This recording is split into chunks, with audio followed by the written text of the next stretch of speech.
Good evening, ladies and gentlemen. Welcome to Monkey in the Morning. I am your host, the Ranting Monkey, and I hope you're all doing well.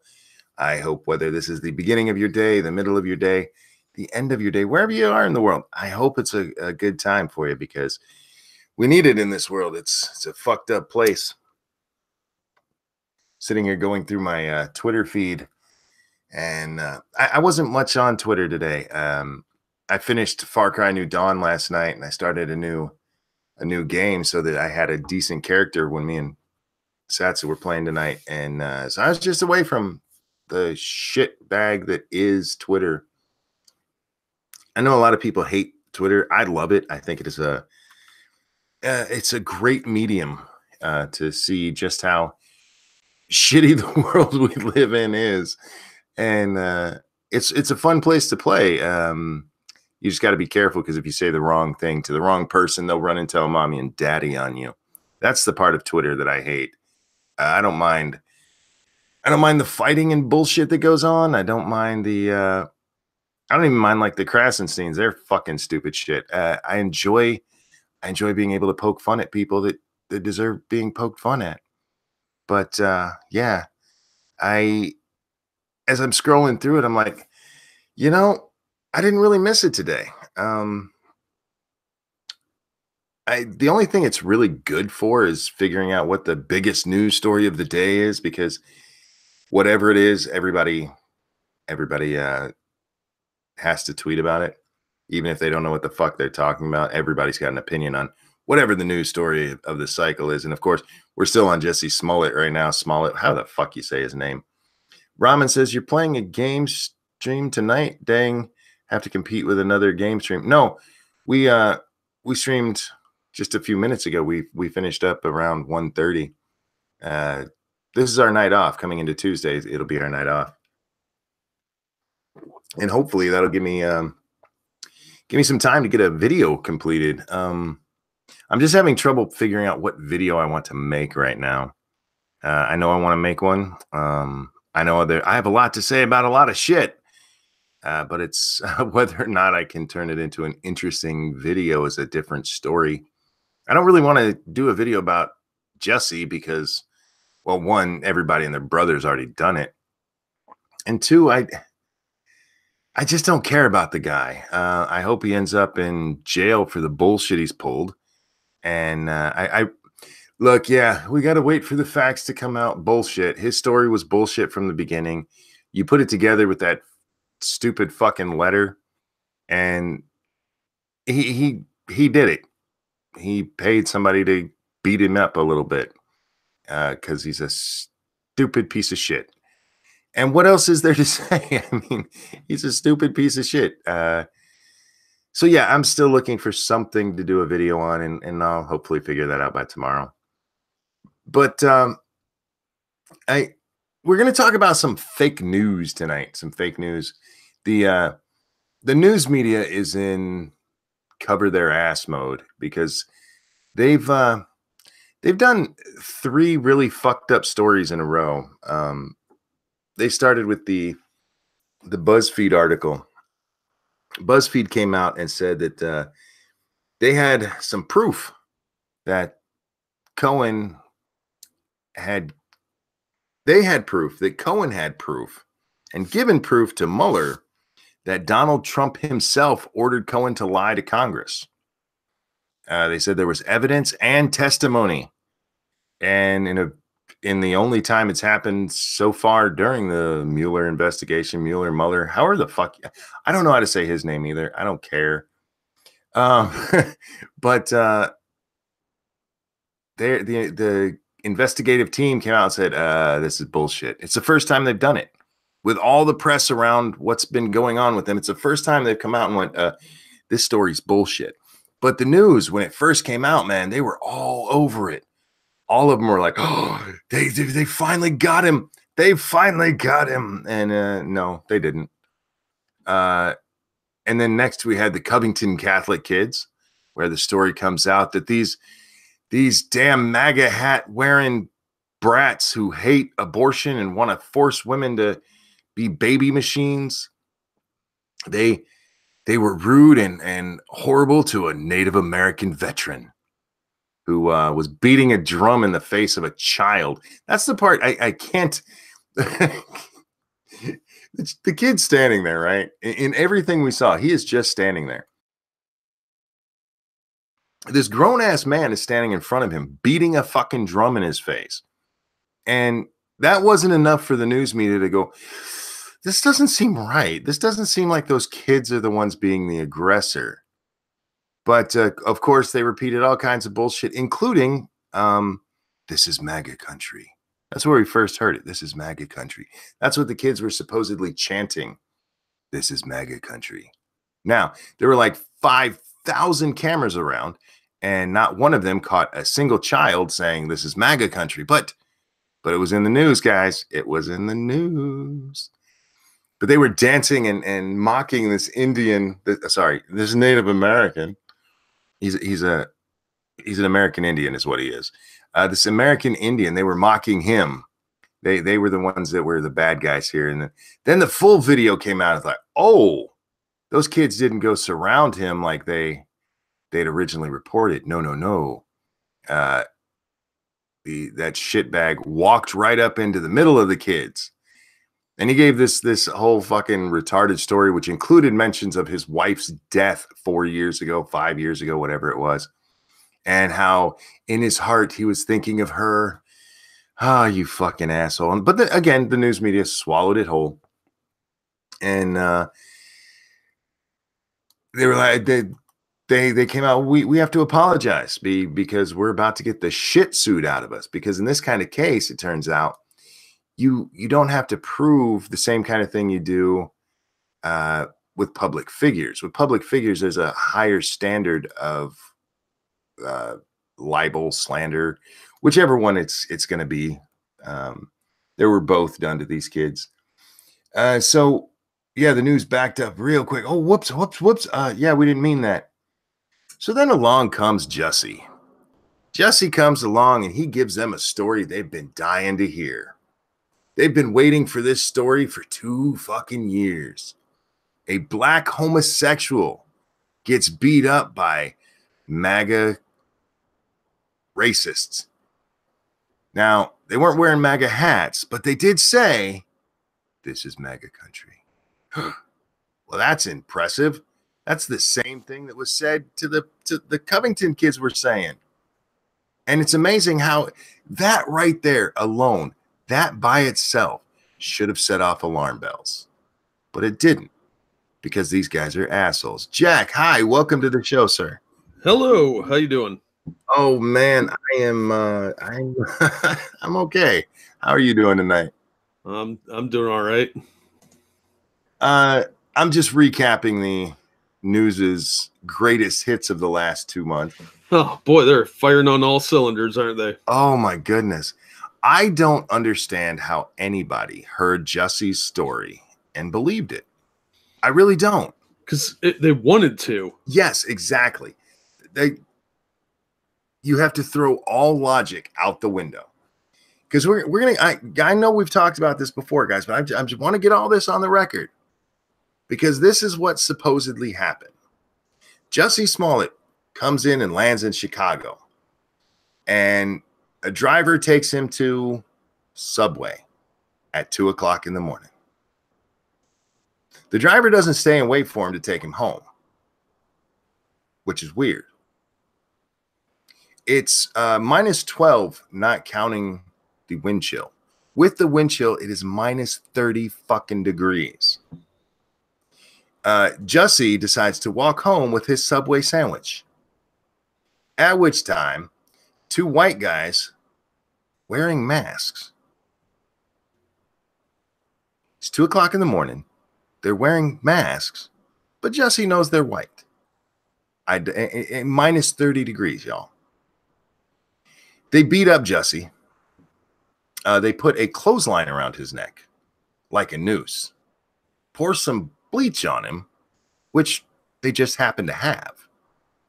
These 2 guys they happen to be wandering around Chicago at 2 o'clock in the morning with clothesline and bleach, like they were going to do fucking laundry. Outside. Outside. They just happened to come across a gay black man who's on a TV show that they recognize him from. They actually say to him, aren't you that faggot Empire nigger? That's what he says they said. These are his words. That's what he says. They recognized him. And luckily, this was the night they were carrying their bleach with them. Well, they might go out every night with their bleach just in case. And they probably thought he was Terrence Howard. Well, that's the part. Seriously, and I know I'm not being insulting to the guy. There's nothing spectacular about Jussie Smollett. There's nothing that stands out about it. He just looks average. It's not like he has this strong, manly jaw, or he doesn't look like Ron Perlman. I mean, you would recognize that motherfucker at night. Like, dude, you're a chimp. He looks like a Neanderthal. He does. I mean, so there are certain people that I could see that, like, oh, aren't you? But at 2 o'clock in the morning, you're freezing your ass off. You got your bleach, you got your clothesline, which they just bought, brand new clothesline. And you're lucky enough to come across this guy you hate and want to beat up. And then, even though he doesn't really fight back, for some reason, you take off running before you beat his ass down to leave him like in the street. And he's able to just kind of walk away. He's been on his phone the whole time with his manager, who happens to overhear the "This is MAGA country" remark. What part of this made sense to anyone? Right? Especially because, like Six just pointed out in the chat. Yeah, because he had a Nigerian accent. Right. If I saw a white guy with a Nigerian accent, that would stand out. Somebody, I forget. It was somebody on Fox News. I saw a clip earlier today. They said, "Look, if these Nigerians could pass as white to the point where Jesse could tell they were white behind a mask, they deserve a spot on Empire more than he does." Right. Yeah, they acted real white, y'all. Or let's even do one better. They deserve a spot on a good show. Yes, indeed. Because Empire is kind of crap. I've heard that. I've heard the first season was really good, and it's just nothing since. And that happens with a lot of shows. Right. But I don't understand how anybody believed it, other than what we said. You know, they wanted to believe it. This is the story they were waiting for. And now they're in cover their ass mode because they were wrong again. Well, they were so blatantly wrong. Like, they weren't even subtle about the obvious flaws in this. Mm-hmm. You know, they could have at least dressed it up a little and covered some of the glaring mistakes, like they tried to do with the clothesline and by saying rope. Well, clothesline is technically rope. Yeah, technically. But it's kind of a lazy pussy rope. So yeah. It's the Eugenia Cooney of ropes, because it's really skinny and probably can't hold up much. You know what they didn't think of? Maybe they accidentally spilled the bleach on him, so they were going to hang him up to dry. I don't think there was any bleach. Doesn't sound like there really was. No. And I really want to know what's up with the New York Post, because the New York Post reported that they found a bottle of hot sauce that smelled like bleach. I have a theory on that. But please, because I am really curious how that is going to play. All right. They probably found it behind a restaurant near a dumpster. And maybe I'd be willing to bet, because there's a lot of restaurants in that area. And I'd be willing to bet that what it was an old bottle that had been sitting on like a restaurant table. And when those things age, the liquids separate. You know, so you got like your paste down at the bottom and the other sauces go to the top. So it was probably spoiled. And they found it behind a dumpster because it fell out of a bag or something. And they're like, oh my God, this must be it. Because a hot sauce bottle is the worst way to distribute anything. It comes out in little spurts. It doesn't flood out like ketchup. Not unless you buy the cheap crap. And why would a racist put bleach in a hot sauce bottle? That's stupid. Here's the thing. You'd The put it in Chicago a mayo police, jar. the Chicago police did not find this. Walking the same area that Jussie supposedly had. Yeah, that's Jussie didn't find it walking that same area. That's why I think it was thrown in a dumpster. Or I bet they found it by a dumpster from some restaurant that threw it away, like within that last day or so before the news got there. Because they're like, "Whoa, this is bad. Throw it away." Real quick, thank you, Connor. I have a friend who never learned about the Tiananmen Square protest in school. What does that say about our public education system? That it's not good. It's run by communists. Yeah. You don't think they're gonna put up there about these students who protested communism, do you? I mean, we're moving closer and closer, guys. Gillibrand gave a speech in a little bar tonight where she was actually, we really need to take a look at what these grassroots things that the social side of this is talking about. I'm paraphrasing, of course, because I didn't listen close enough to her, but that's what she said. What she was saying is that we need to indulge socialism. Fuck off. One, you don't actually mean socialism. You guys keep saying that, but you actually mean communism. That's what you're fucking talking about. Stop it.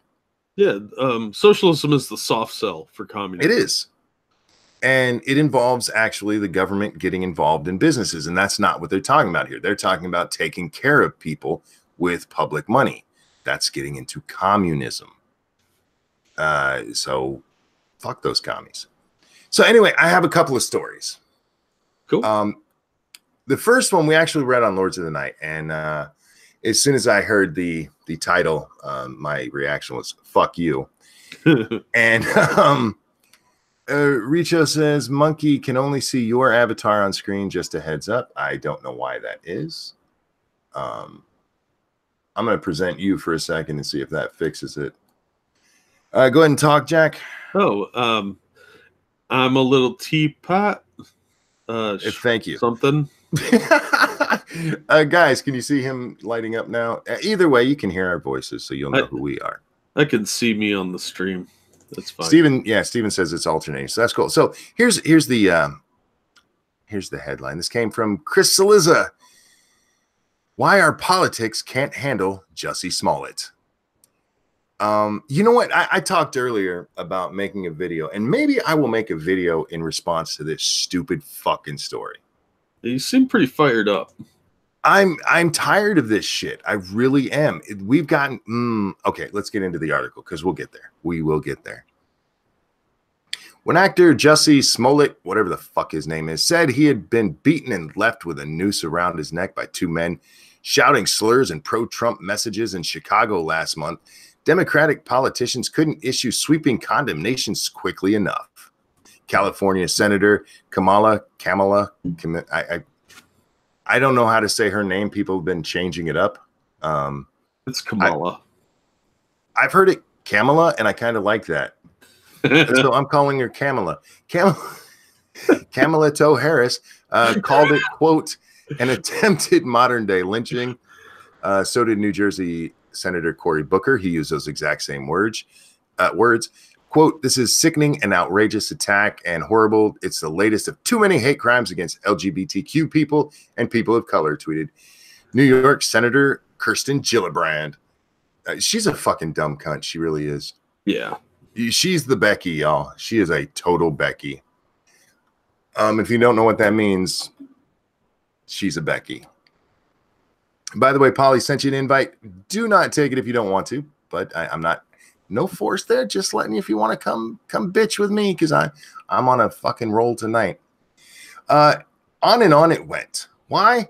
Because it seems so ready-made for politicians hoping to make a point about the poisoning of culture by Donald Trump and his ilk. Smollett is gay, black, and an outspoken critic of Trump. Of course, Trump supporters reacted violently. See, that's what we talked about. It was the story they wanted. They wanted this. Yeah, they absolutely do because it fulfills their dreams and desires and their secret wish that all Trump supporters would do something like this so they could strike back and get them. Yep. They're resistors. Except not. Chicago police had confirmed they were investigating a possible hate crime against Smollett when he reported it, but two law enforcement sources with knowledge of the case have told CNN the police now believe Smollett paid two men, brothers, to stage the attack on him.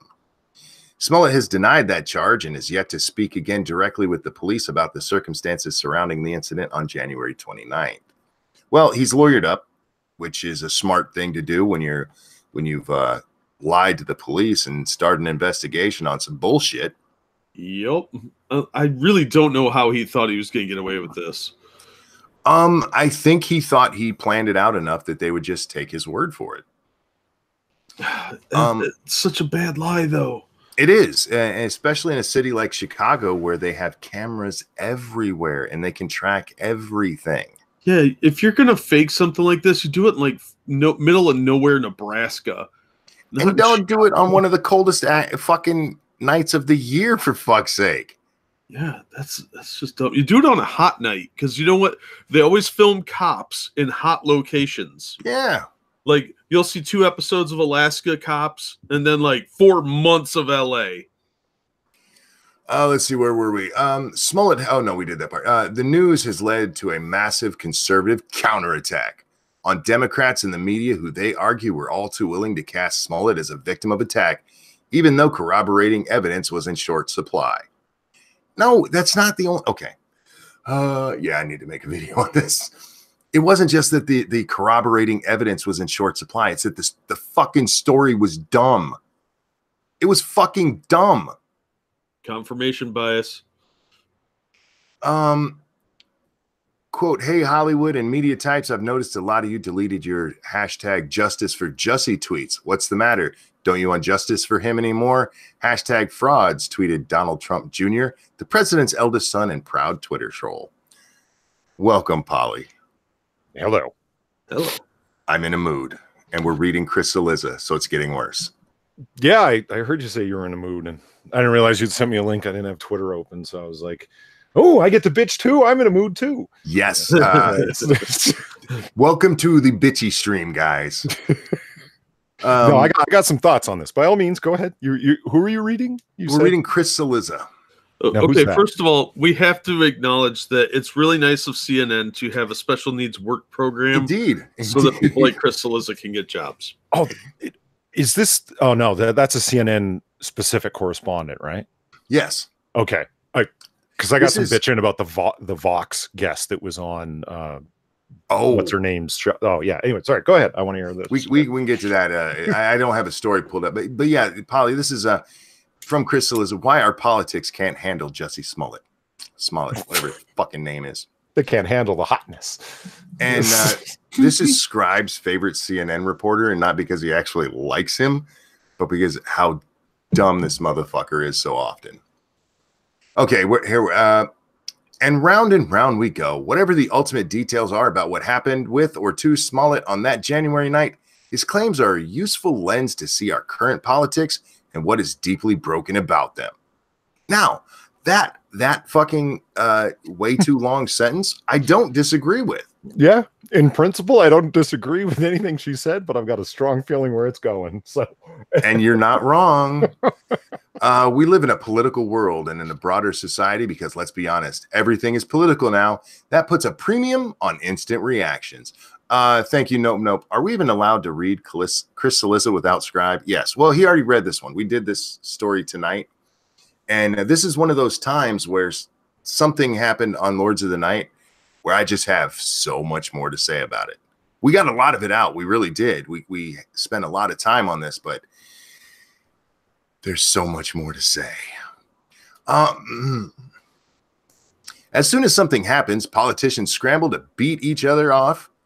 Yes, he wrote it that way, to beat each other off the draw to comment. I'm telling you, he's special needs. I didn't even I heard Jack snickering and I'm like, what? And then I clued in. No, that's good. Yeah. Politicians scramble to beat each other off. It is a circle jerk out there. Oh, it's so fucking perfect. I didn't even clue in. Oh God. Reporters asked them for their statements and Analysts, yours truly often included, start writing about what happened, what politicians said about what happened, and what it all means. So the media had a role in this. It's not all politicians' fault. You're damn right it's not all their fault, but not for what you just talked about, you stupid lying dick. Those fucking every goddamn one of those. Kirsten Gillibrand, Cory Booker, Kamala Toe Harris, all of them. Every one of them should have said at the beginning, let's wait and see what happens. And instead, every fucking one of them came out and said, this is horrible. It's racist. Look what Trump has done to the country. And you fucking assholes, you fucking put that out there. And it wasn't until they had that we see, oh, wait a minute. This story that made no goddamn sense turns out not to be true. And now they're all like, oh, well, we need to wait and see what the facts are. I told you I'm in a mood. Diesel Dave, thank you so much. One of these nights I'm going to get a full night's sleep. I hope you do, man. We all need that once in a while. Do you know what politician did say today or yesterday, actually, we do need to wait for all the facts to come in before we comment? Cory Booker. Cory Booker said it, yeah. Yeah, what? God bless him, waiting until the story had totally bit him in the ass for jumping to conclusions that he would realize he shouldn't have jumped to conclusions. Oh, Cory. This is a man who used the Smollett incident to go up there and say, this is why we need anti-lynching legislation. Exactly. That motherfucker, like, I mean, just, do you think the person who was holding the microphone, the quote journalist, said, excuse me, Senator Booker, you know, flashing back to 5 days ago when you said, were you waiting for the evidence then? What about this story has changed your mind? That's what's called a hard question. None of them have done that. None of them have said, why didn't you say that at the beginning? Because a whole bunch of them have come out and said this now. That, oh, well, yeah, we need to wait. We need to wait and see what happens. And it ask the question. What? Here's the problem. What they're actually saying, because Cory Booker's not saying, okay, I was wrong. What he's saying there is, oh God, I hope I wasn't wrong. Mm-hmm. That's what he's saying. What he's saying there is, can't you ask me about some other story in the current news that I can spin to my advantage? You're not wrong. I guarantee you this will get twisted into these politicians saying that the cops are racist because they're not acting on a lynching and they're framing these men. You know what? That could be part of it too. Well, it's Porter Bear said Cory Booker should be lynched. I get the anger at him, but I would argue that no, he shouldn't be lynched. This should make him a temporary laughing stock. Yes. And then the next item, like the Spartacus thing, made him a laughing stock. And the next thing and the next thing. And that's how somebody's reputation is destroyed as a viable leader of people. And then thus you're gone. If our politics was worth anything in the sense that our journalists that prize themselves as being the watchdog of politicians when they're Republican. Do you see what I'm getting at here? It's like the system is set up to work fairly well if the people within the system did what they say they were doing, but they're not. You know, wait until we get to the rest of the article, dude. All right. Real quick, Scrappy says, wait, lynching is legal? I'll be right back. Florida. No, lynching is not legal. Yeah. Cory Booker has decided.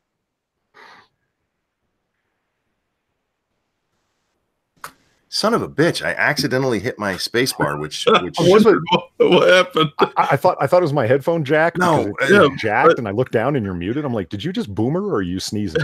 No, I accidentally hit my fucking space bar. I was wiping dust off my keyboard. I don't remember what I was going to say. Fuck it. Let's get back to the article.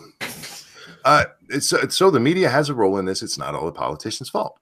However, because politics has become so base-centric, he said so twice. So base-centric in the last decade-ish, politicians are forever on the hunt for stories that confirm what their base already believes. If they can be the first and or the loudest voice in condemnation, they believe that helps them, especially when they are running for president. CNN's one of the biggest offenders of this. Yep. Yes. You're not wrong. James Colley asks, so like, isn't lynching murder, yes. i.e., isn't it already illegal? Yes, but what they're trying to add on to it, like, you can lynch somebody and not kill them. True. You know what I mean? Like, you can just, beat the shit out of them and strip them of their clothes and do all kinds of horrible, embarrassing things to them. But, there's not actual death involved. The idea of lynching legislation is that like when it's a hate crime, you lynch somebody because of their race, like, you know, you beat the shit out of them or whatever, that in itself is, what do they call it? Like if you had a gun, like extenuating circumstances that are worse. California has a lot of those. Yeah, but they don't need to make a new law for that. They just tack on a hate crime charge. But that's what I'm saying. It's like That's stupid. They're trying to create a federal lynching law that's meaning you will get extra time tacked on if you meet these criteria under the laws having performed a lynching. So extra minimum time is what they're discussing. Nuts.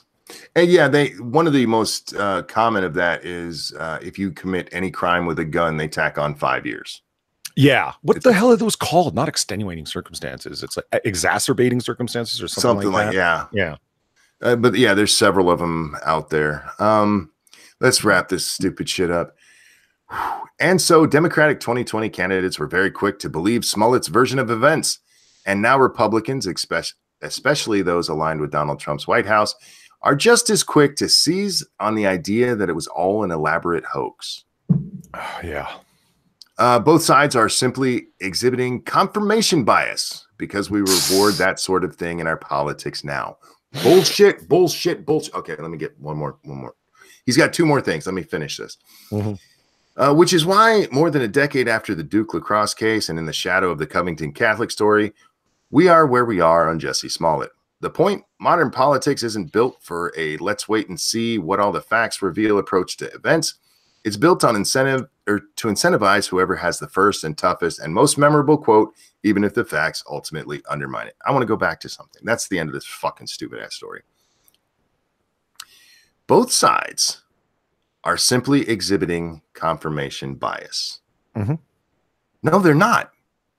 They're really not. There's one side doing confirmation bias, and that's the one that believe Smollett.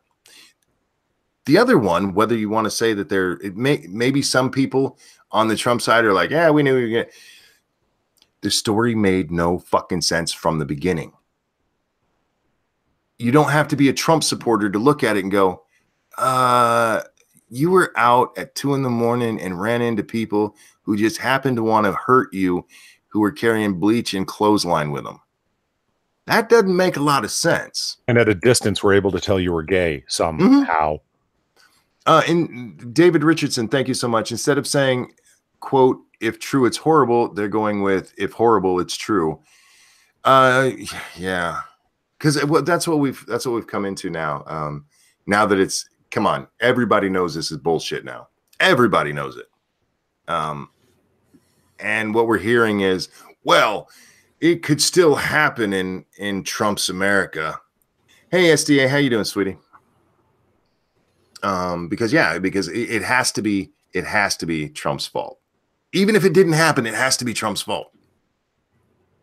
Now you've seen the video clip of Ellen, what's her name on Ellen Page, that crying bitch. Yeah, on Colbert show. Yeah. The setup that they had for it was, I mean, it was arranged what she was going to say. I'm going to get into an emotional speech about this. Here's a picture of me and my wife for you to hold up when I mention her. Perfectly timed. Excellent. The amount of awkward pauses in it were enlightening in my mind. Only when they turned on the clap seals now sign, did at the end where they there was no cheers. There was just weird silence. And she was like, she was waiting. Like there were a number of please clap moments, like Jeb Bush style. She said something and expected there to be applause or someone going, yeah, like statements of, agreement. Didn't happen. That wasn't an interview. That was a speech. Yeah, it really was. And it was like, and I'm going to give one. It was because Colbert didn't try and say, I agree with that or whatever. He knew that she was going to go off and do a speech and he was ready to let her do it. Well, he had to, because otherwise she'd headbutt him with that giant forehead. Yeah. And it was like, connect the dots, people. Like it's when you spend your entire career on hate, and it's like he spent his entire career on hate talking about Pence. You're just like right out in left field on this, like way out there. And Pence caused it. Pence caused this. What do you expect to happen when you agree with conversion therapy and you don't think I should have been able to marry my wife? But believes in it. And it's like, I don't even know if he does. That wasn't even his point. I mean, we've been over that to death, but it's just, you are angry and salty as hell, and has been repeated, but it's not repeated enough. The demand for bigots is totally outpacing the supply. Oh, absolutely, by a ton. So is that why we're importing illegal aliens? Hoping they carry their bigotry with them so we can actually have someone to be angry at? No, we need to import more white folks if we want the proper bigots, you know. My issue with the end of that article, look, yeah, both sides look for confirmation bias. True. But the press only plays along with one side. Of course. And I have a story about that. Oh. I don't know this site. It's Mediaite. I don't know what the fuck that is. Mm-hmm. CBS's Laura Logan calls media, quote, mostly liberal in scorched earth interview. I'm committing professional suicide. Yeah. And she really did. I'm gonna throw this link in there because there's a video attached, which you guys really should check out. I want to see this. You want to go at about the 2 hour and 16-minute mark to get to what this part is about. Where is it? In a recent. What's that? Where is it from originally? This is a story about a live stream that was done on Mike Ritland's channel. Okay. He's a retired Navy SEAL. In an interview, CBS News foreign correspondent Laura Logan critiqued the international, quote, liberal media while holding up outlets like Breitbart as the opposite side of the coin. Logan spoke to retired Navy SEAL Mike Ritland about a variety of topics on Friday for his Mic Drop podcast, and the conversation eventually turned towards her agreement with Ritland that, quote, the media everywhere is mostly liberal, not just in the U.S. As Logan lamented that voter registration among journalists shows that the media is out of balance, she came with a metaphor to explain how she believes the press is tinged by the sameness of opinion. Sorry, guys.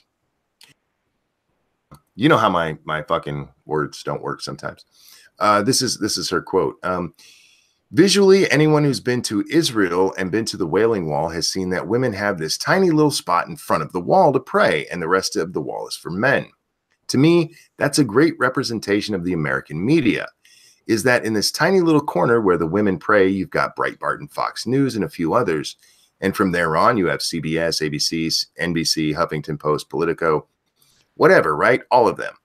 And that's the problem for me, because even if it was reversed, if it is vastly mostly on the right, it would also be a problem for me. My experience has been that the more opinions you have, the more ways you have to look at everything in life. Logan continued by saying President Donald Trump's press coverage is a case in point of how the media produces a distortion by boiling things down so that there's no gray, it's all one way. If it doesn't match real life, Logan said, something is wrong. She goes on in this, she talks about this at length. I think I watched like 20 minutes of it, and she's going over all of this. And she just tears the media apart. She's like, look, they are all liberal. She said the same thing that I've been saying, that they don't even try to hide their bias anymore. It's just all out there for everyone to see. Like, look, I'm a journalist, but fuck Donald Trump. Hi, SDA. Morning, kids. How's it going? We're in a mood. I just woke up. Well, good morning. Yeah. Because I wake up super early for school now. See, guys, monkey in the morning is her morning time. No, seriously, it is, because I go to bed at 7 because I have to leave my house at 6. Well, see, that's what I'm saying. I'm telling them so they can stop bitching at me for doing it at 2 o'clock in the morning. No, it genuinely is. I'm like, yeah, it's morning. It's turned into morning. I don't know. Now it works. Okay, back to our topic here. Does anybody disagree with what she said there? That the vast majority of the media is leftist and has no problem showing it? Oh, I completely agree. Yeah, of course they are. Thank you, Diesel Dave. Where's Goot? He's probably at work. He is probably working. It's Monday, so. Polly, you still there? Yeah, I'm just reading through this article. Oh, okay. I really think that the Israel example was I get your analogy, but that's a poor example. Jesus. Because, you know, you just put Fox News and Breitbart and a few others into the category of women who are oppressed because of their gender. It was Ollie, just you're missing the point here. She's saying the media is run by the Jews. Yes. I also suggest watching at least a little bit of that video, guys. Her titties are huge. Is this the chick that got finger banged in the Middle East by a bunch of dudes? Yeah, that poor girl, man. They all but abandoned her there.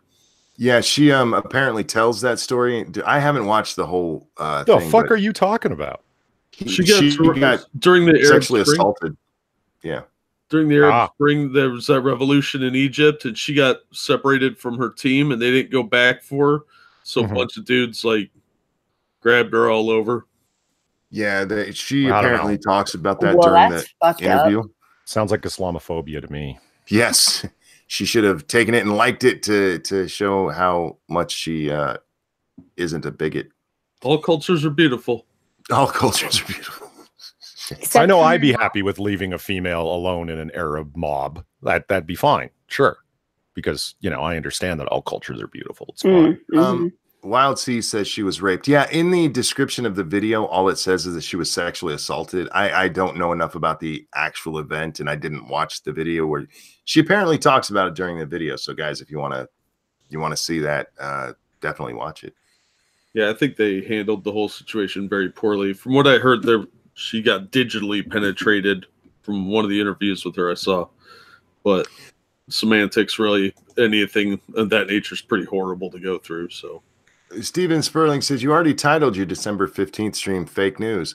If you look closely, that one was titled Monkey in the Morning Fake News. This one is titled Fake News Monkey in the Morning. Yeah, why have you switched the before and after the colon? Because that way, if there's a relevant title to something going on, you see that first rather than Monkey in the Morning and then only seeing like one word of the other part of it. You're tickling the algorithm. I am. He's lovingly caressing it. I am playing the game, guys. That's what I do. Don't hate the player, man. Hate the game. Did you watch Razorfist's video on Smollett? No, I haven't yet. I want to. Can I spoil a joke in it? Please go ahead. He said, "You know what we need?" He rapid fire runs through a whole bunch of fake hate crimes, and said and then now there's the Smollett thing, and what we need is a name that sums up when somebody creates a fake hate crime, and I don't know, it's something we all need to catch on. It needs to be catchy. I suggest fake noose. Oh, somebody mentioned that on Words of the Night. Yes. Nice. Sorry. No, go ahead. I'm sorry. No, I was saying to Weibo on TGOS, like, what's really crazy about all these hate crimes is that every time they happen, and like even with the misunderstandings, like the smiling kid or whatever, or the MAGA kid, it is way more reasonable at this point whenever there's a thing involving somebody who yelled MAGA or wore a MAGA thing to, if they're the aggressor, to just assume that whatever happened didn't happen and it's a lie, because I don't think at this point that any of it has ever actually happened, if I'm recalling correctly. Now, SDA, that is a very cynical approach, and I am so proud of you right now. I'm just saying, like, has it Welcome ever to happened cynicism. now? Am I wrong? Nope. I didn't even hear about one of the ones that he named. The guy spray painted on the side of the Episcopalian church, fag church. Yes. Yeah. Oh, yeah. I hadn't even heard about that. And Yeah, it turns out to be the gay organist from that church. You know, people been ripping off their own hijabs. People been doing all sorts of crazy shit. And they've been like, someone was yelling in the super liberal area, this is MAGA country. And it was like, I don't think anybody who likes Donald Trump even lives within like a 20-mile radius of you. But okay. So I don't know. Like at this point, I'm pretty sure if anybody's like a Trump supporter did, it's like probably not. Yeah, I'm more concerned that because there's all these fake stories about so-called MAGA supporters, you're going to get an escalation of what we saw in Florida with that crazy guy pulling a gun on two people and Sam's Club or Costco. Sam's Club. Yeah, and because they're going to assume they're there to hurt them. Like, oh no, The MAGAs are here. Did you see the video of that bald woman yelling at the black guy who was wearing the MAGA hat, telling him how it made her feel unsafe? Yeah. Because it stands for racism. She's telling the black guy that the MAGA hat stands for racism and homophobia. Well, you never know when a black guy could just pull off the black and become white. Well, yeah. Fucking bald ass white chick explaining to a black man what racism is. I'm like, are you fucking kidding me? You have the balls to do that. Identify as a minority monkey. Calm down. I'm surprised she didn't call him an Uncle Tom. Yeah, well, and that's just it, right? Because all the MAGA people are all the Trump supporters are very scary and they're very dangerous. Even though every time they're accused of doing something, it's never true, but they're very scary and they're very dangerous because we have to talk about these situations and we have to talk about the escalating hate crime, even though none of it's ever actually happened. Because what if it could happen? And it's like, well, it didn't happen. But they're just starting a conversation. But it didn't happen. But it's still Trump's fault. But that's what you're missing. Happen. But nothing happened. And like the other thing too, and I want to make a video about this, I want to make an instructional video because this drives me up a fucking wall. Okay. If you gonna fake a hate crime, can you please learn how to draw the swastika correctly? Like if you gonna fucking fake it. I'm so tired of you people faking hate crimes with your whack ass swastikas. The hate camel says the black guy should have told her that skinheads make him feel unsafe. Yeah, he should have. I mean, I've seen this a few times where people with MAGA hats, that hat makes me feel uncomfortable. You're not wearing it. Ooh, Ryan's got a good one. Can we call false hate crime victims Uncle Jussies? Uncle man, this was to Chris Saliza's point. This was exactly what they wanted to hear. The fact that it made no goddamn sense didn't even enter their mind. The problem isn't with the Republicans where he's trying to do this both sides bullshit. It was with it was with your Cory Bookers and your Camel Toe Harrises. That's the problem. They want this so bad. They want Trump to be this anti-black, anti-gay, anti-trans, horrible man, which, by the way, nobody ever had a problem with him before, he ran for president. They were all sucking his dick when he was on The Apprentice, talking about how great he was. But now suddenly he's the worst person ever, and they need something. They need something to show that he caused it. Because remember, there were bad people like David Duke who supported him. Trump didn't support Duke, but Duke supported him. So obviously he's the racist. Yeah, because that's logical.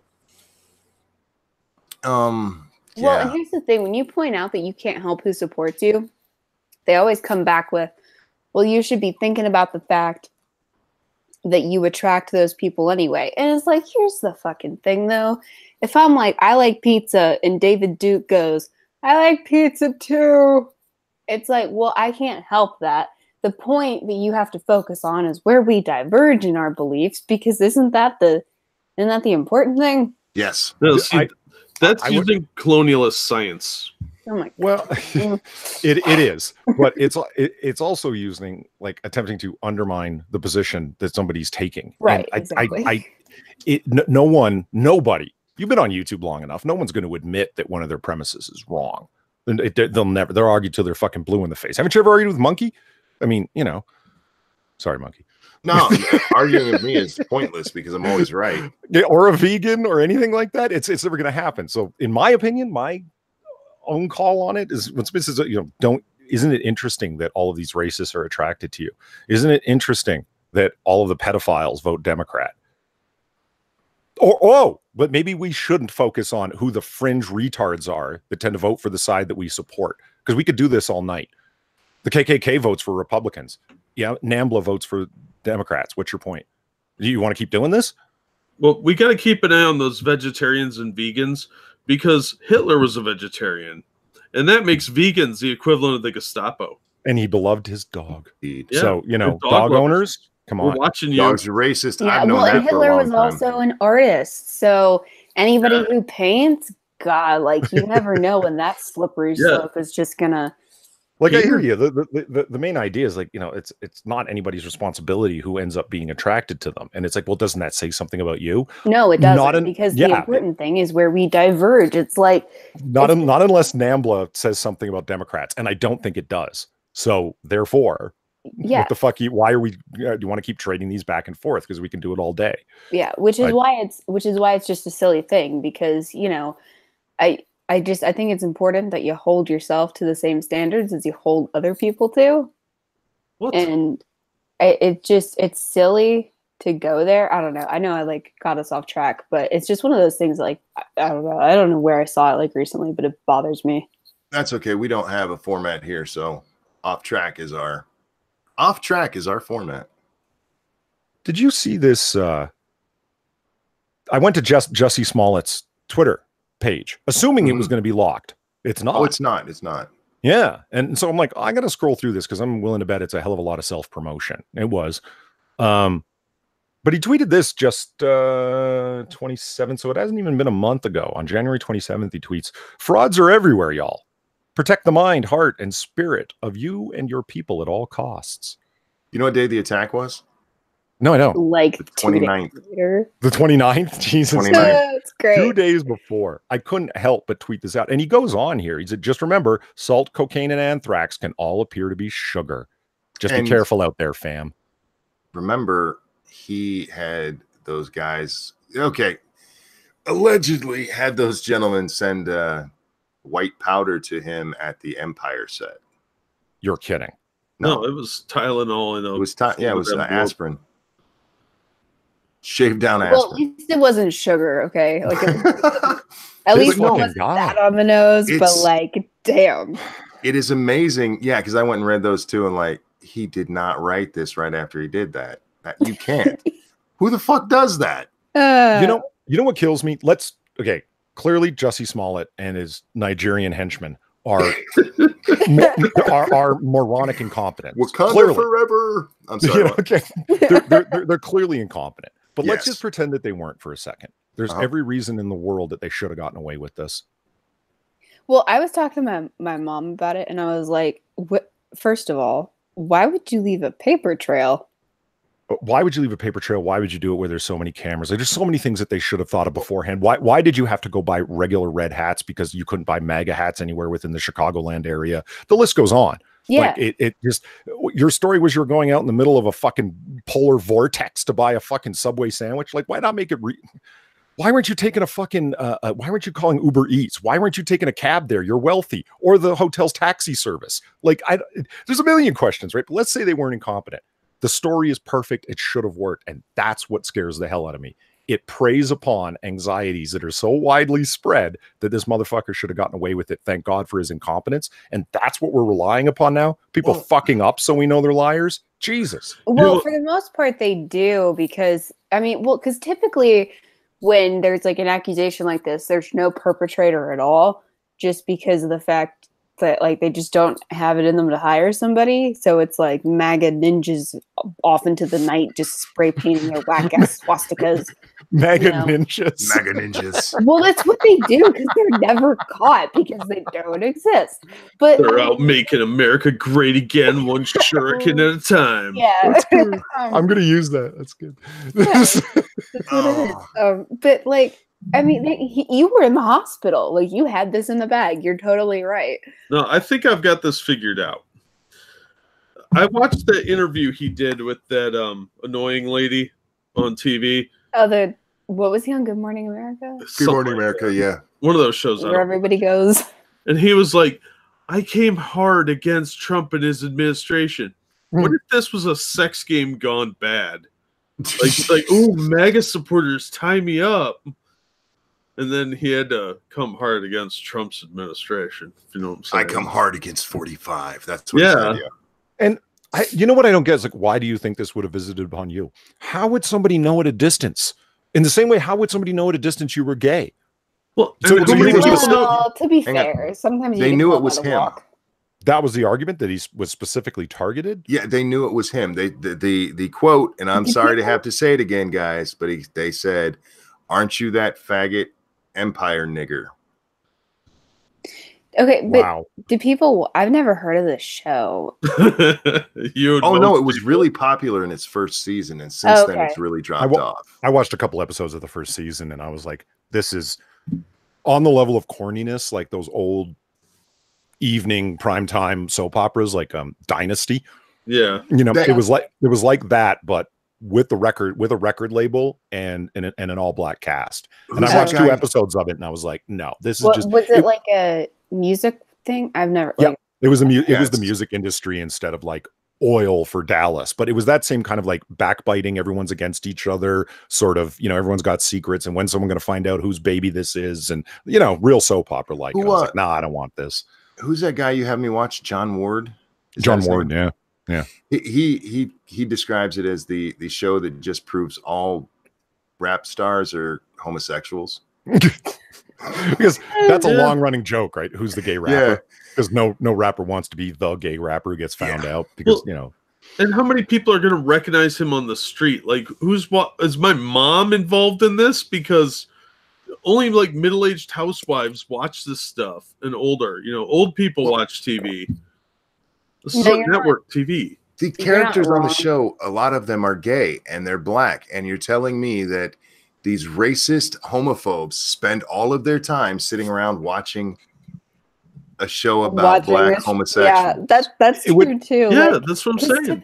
because typically somebody who's homophobic is not going to watch, you know, like you guys just said, a show targeted at middle-aged women. Mm-hmm. So But yeah, they recognized him immediately from Yeah, like across the street from in the afar, dark. in the dark. And if you look at the outfit that I think the guy that Jesse was wearing that night, I he still was haven't quite seen covered it. up because you know it's cold. It was -30 for fuck's sake with the wind chill. Yeah, I know. So it's like You shouldn't have been able to see any part of his body. If anything, that was the most unbelievable aspect of the story. Yes. So let me get this well, right. yeah, No. like, you Two can two literally mega identify somebody's supporters. race from afar at Well, that no, point. Not even race. The fact that they recognized him from Empire. That would be Yes. like saying, aren't you that extra in that Tyler Perry movie? Yeah, the two white guys watch the Tyler Perry movie. Okay, first of all, nobody watches Tyler Perry. Even black people don't watch. But no, black people do, and it's unexplainable, love but him. they do, and it's like the same kind of idea, like white people with Friends. It's like, oh, come on, this is like Ross and Rachel or something, and it's a black man saying it. It's like, come Well, on, I'm who gonna told you to say disagree that? with You don't watch Friends. I know you don't. Did I ever Like- tell you guys about my film professor that it was like this dorky white woman, like this dorky feminist white woman who like her whole doctoral thesis was about black film, and so she studied Tyler Perry movies like in depth. You can't watch Tyler. Look, if you're going to study black films, you need to watch things like first you need to start back in the 70s with your black exploitation films. Oh, she did that too, but she also did Tyler Perry movies, and like it And- made all the black kids so like weirdly uncomfortable because she was just talking about how much she loved black filmmaking. And they I were love just black like- movies. They're Yeah, funny no, as they were fuck. just like, what the fuck? But I'm the only person I know that likes all of the Friday movies. I'm the only person I know who's watched all of the Friday movies. I've seen Um, them all, but you know, I can't say I'm a fan. I think Polly's wrong though. The biggest problem with this whole scenario is that they didn't take his sub. That's when I knew right away this guy was lying. Because if you kick someone's ass, you get the You victory take it. reward. Fuck yeah. Yeah, And you don't Yeah. run off for no reason. You Take beat it, them right? down. That's another. You beat them down. If you're gonna, I hate The you. guy needed to show up at a hospital and thought out an area where there weren't cameras and smacked himself around a little and stumbled into a hospital. The story that he tells is just like, why did you even need to get other people involved? Don't you realize the more people involved, or the more ways things can go wrong? That's what I mean. He's incompetent. Well, like, no, dude, and they're incompetent, and that's what bugs me about Well, it. like we Things- learned from the hobo story, you know, you don't get other people involved in your scam. well, Exactly. the reason he went to the hospital is one of his somebody convinced him to go. He wasn't going to go, but they convinced him to go. So he's like, okay, I'll go. Monkey, that's another form of blaxploitation. It's taking advantage of black people entertainment to make a buck. What are you talking about? Friday? No, that's not blaxploitation. No, not that's not the same as fucking Blackula. Come on. Superfly. Hey, Blackula was a classic. It is, but it's just like Black. Come on. It's a classic. I own Friday the box set. Nice. Hey, now, press. Hang on, I need to do this. Press 1 if you own a copy of Undercover Brother. And God, you greatest movie of all time. Oh God, that movie's terrible. Eddie Griffin is horrible, man. That movie is awesome. Black Dynamite was 1,000 times better than Undercover Brother. Disco Godfather was better than that. You're wrong. You're just wrong. Okay, Denise Richards is hot, but it's like seriously. That movie is amazing. SDA so lost. You need to watch it, SDA. You need to go get Undercover Brother and watch it. The part where they're all when they find out he slept with a white woman. What was it like? Was it as good as I thought? It makes me laugh every time. I'm gonna get you, sucker. I have that. I still have the VHS copy of that and my DVD. Out of curiosity, is it less awful than the Human Centipede? Because at this point, I'll pretty much take anything. Look, no, Human Centipede, gross. Diesel Dave, thank you. Viciously beat him in 60 seconds. Have they never been in a fight? Well, yeah, that's. There's nothing about this story made sense. Nothing. It's like the worst written movie ever. Like this guy's walking and people recognize him across the street, even though he's dressed up like a polar bear. I don't know. There's a lot that we could engage in discussion wise in terms of like, there's nothing that made sense and so forth. The only real point of discussion is a sad one, in my opinion. It's like, so the media ran with this. Why? Yep. Well, we know the answer why. Because it was a safe story to promote. Yeah. Well, I think Whoopi Goldberg said it the best. They hate Trump, so they want all of this to be true. And so then, where does that leave anything? Like with Joy Behar, it's like, why are we so quick to jump on this story of the Covington Catholic kids? And Joy Behar is just because we desperately want Trump out of office, and the audience cheers. Oh, right. Sorry, it wasn't Whoopi Goldberg. But I'm a bad person. I'm sorry, I was wrong. I thought you were talking about somebody else. I didn't even hear you say the bird. Well, no, because that's what I was talking about. But that was on The View, so I get them all because I don't watch The View. So yeah, no, it was Behar. I'm amazed that she was willing to say that. Yeah, it really did surprise me. I was like, "Holy shit, you said it!" I was just amazed that they were like that. They knew like what was wrong with them. I was like, the self-awareness runs that deep. I know. I was like, wow, you guys like know. I didn't know you guys knew about this. To me, the media is the scary story. Yeah, because how will a story develop legs? Like, meaning everyone's going to report on it and use similar talking points. Like, this is just horrible, awful crime. Like when you see Razor Fist's video, he does a fast cut across NBC, CNN, ABC, CBS of them talking about it, and each one of them is the anchor who's reading it, editorializing it as they're reading it, like saying Jesse Smollett was attacked and had homophobic and racist slurs hurled at him before and after his beating. Just awful, those are the story. Injuries that hurt the most, Polly. But that's what I'm saying. Like, but the story about 3 black guys and 1 girl grab that autistic kid that they knew, and they're FaceTime living it. Mm-hmm. Fuck Donald Trump, fuck white people, etc. And the discussion in media is, should this be considered a hate crime? Yep. And the story had gotten far enough that they needed to address it, meaning they needed to muzzle it. And so we need to spin this in a way. Oh, and they tap danced around that thing. I mean, like to a degree that it was absolutely fucking disgraceful. And in that story, and I remember this so clearly, like in that story, they were like, well, we need to wait for all the facts to come out. We gotta this, we gotta that. And then, the Covington Catholic story happens. And it's a kid at worst. I mean, with the original shit, with the original tiny little clip, okay, at worst, it's a kid smirking, right? And they fucking ran with it. What happened to all that caution you wanted to use when it was a white autistic kid being beaten and you had hours of live footage of this going down. Where was what? SDA, we saw his hate smirk. It was clearly a racist thing. He was probably making the okay sign off camera. I just can't fucking even like with that, with the amount of just the double standard, and it pisses me off. See, but that's what I'm saying. The only point of real discussion is a goddamn depressing black-pilled one. The media's fucked. It is. What do you do with that? I don't know. I don't want to say that, but what the fuck? Like, and Fox News, it's not like they've got the straight story. They're just doing it in their own way. For fuck's sake, Sean Hannity's the worst of everybody. Like Sean Hannity on Fox, fucking Rachel Maddow on MSNBC, and Don Lemon on CNN. They've all got their fucking mouthpiece that just sits there and blabbers and calls it news. I got nothing but black-pilled shit tonight. I'm sorry. My problem with what you're saying, and I don't disagree with you, but like you brought up Hannity. Hannity, yes, he's a Republican, conservative, makes no bones about it. He gets stuff wrong too. The difference though, with like these stories we're talking about, these are everywhere. Yeah, and this is what that chick was talking about that we read, the CBS big tittied woman. Mm-hmm. She wasn't really so much big titties as she had an incredibly swooping neckline, Monkey. No, check the cleavage, man. Check how long them titties go down, man. I haven't seen the freeze frame. I've only seen the freeze frame. I mean, so yeah, okay. Nah, check them. Those are, because that's what I looked at. I'm like, wait, are those big titties? That's actually, seriously, guys. That's why I went and watched. I apologize, but it was a really good segment.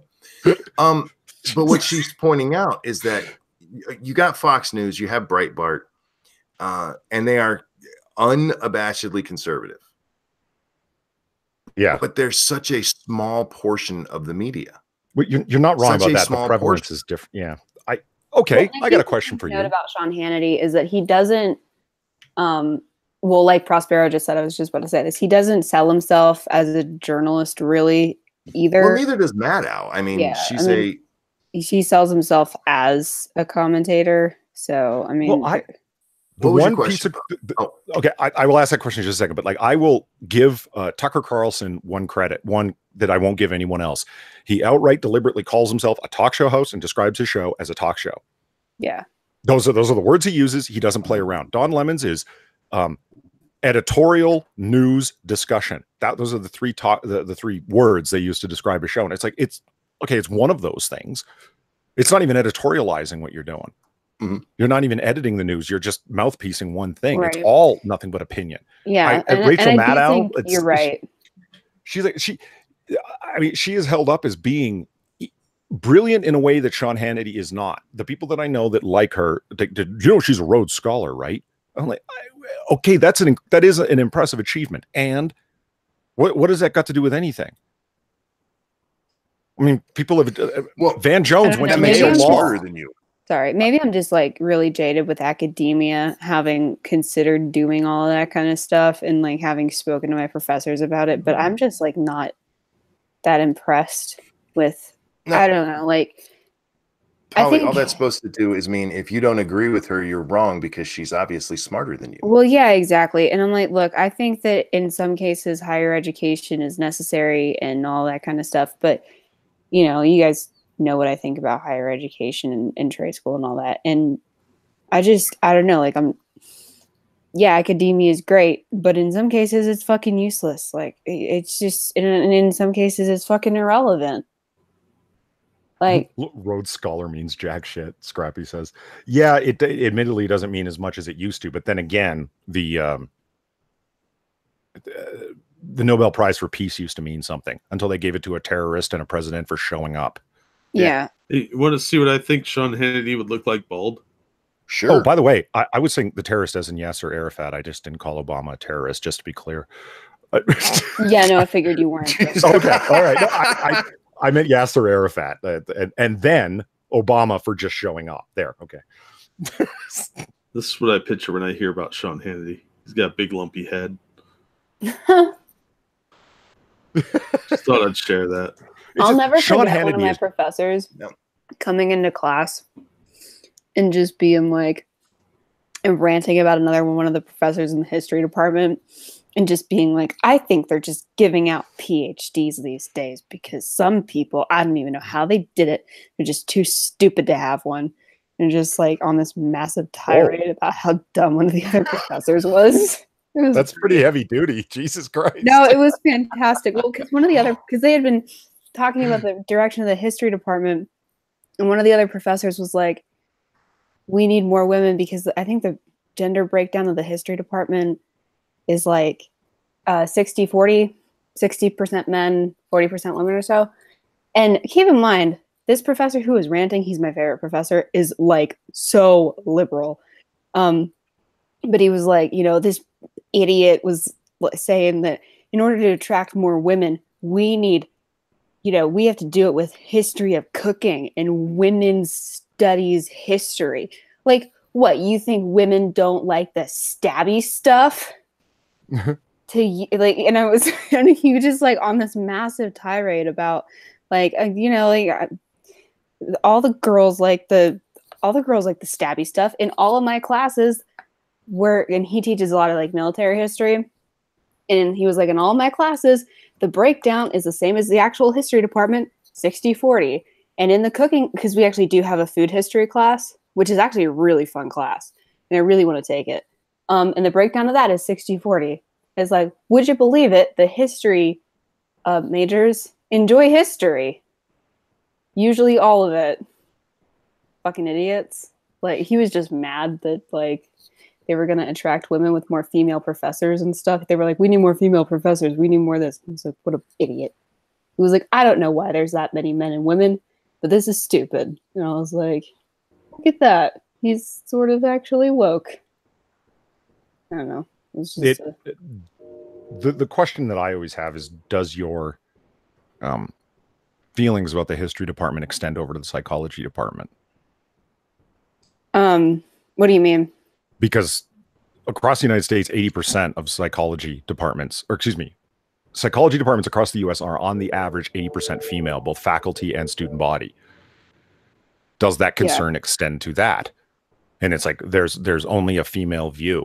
And I have asked about this, and the response that generally comes back is, well, that's one of the soft sciences. Traditionally, it's been okay for women to go into the soft sciences, but not the hard sciences, which was a deflection and avoidance of the question. Yeah. It's like, no, it's like these are the future mental health professionals and community counselors. And it's not like they have an inconsequential position in society, psychologists, and you're giving them a single gendered perspective. By that reasoning, isn't there a problem? And it's like, well, no, and keep forcing the issue, because eventually you're going to be able to call them a sexist and get away with it because you've got a basis for it. Right. Polly, if you want to talk about your internalized whiteness, we can do that. It's okay. I think Hang on. See, I'm sorry. We got to move on. We got to talk about the Krasensteins. Ooh. Krasen clones. Yay. So from a lion retard to just retards. You know what story I didn't know anything about until I read the article you recommended. Where was it from, Monkey? It was from Splinter. Splinter, thank you. Yeah. Until I read through that, I didn't realize they had written. Oh, have you seen their kid's book? Yeah, and I did. So Splinter wrote a kid's book? No. The Krasensteins did. Okay. And they roasted him for having done so. And the response of posting all their tweets and now deleted tweets about what's wrong with that? You've got some kind of bizarre fixation upon our children's book and triggered. Wow, they really are defensive around that kid's book. Yeah, because at the end, Robert Mueller comes out all ripped with his shirt off. Yeah, this is a kid's book. Like, what the fuck are you doing? Yeah, it's a really weird book. Was it dedicated to the Bieber? I don't know. I don't know if they dedicated it to anyone, but yeah, they got really mad at all the backlash they got from that because they're fucking creepy. Polly, do you remember when the video came out of I don't know which one it is, claiming to be paid by Soros? Yes, I do. Yep. And, where you didn't see their faces, and they were the ones who had made it just to show how fast fake news spreads, etc. Yeah. Well, they have a different story now. Okay. Was it Ed who sent this out? Let's see. Are these like Ed. people who did like the Justin Bieber thing too? Well, Ed, that's how he had a Justin Bieber fan account that he turned into his resist account.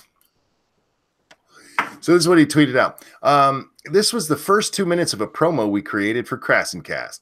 We never used it, but someone got a hold of it and cut out the part where we literally said, just joking. More details on this and the full video can be seen here. It was a video that they shot, the two of them. And somehow it got out and somebody cut off the part where they said, just joking. These two assholes sent it out that way. They sent it out that way purposefully so that they could come back and say, haha, fake news. Right. And now they're pretending somebody stole the video from them. They never even put it out, but somebody got a hold of it. Right. Suck my dick. You're little con men. That's what you've always been. And you were trying to con people. Oh, yeah. What amazes me, like even in that Splinter article, it makes it very clear, and it does. It's not like they don't have a huge following on Twitter, because they're telling a certain group of people what they want to hear, and apparently but there's lots of other people that could be telling you that. There's lots of other Twitter personalities, if you want to use that phrase, that are bashing on Trump and respond to literally every single thing that Trump tweets. Like, no, it needn't be people that are so transparently fraudulent. These two guys, they don't have a ton of followers. They do, as in the number that they have is huge. Right now, Ed is sitting at 882,000 followers.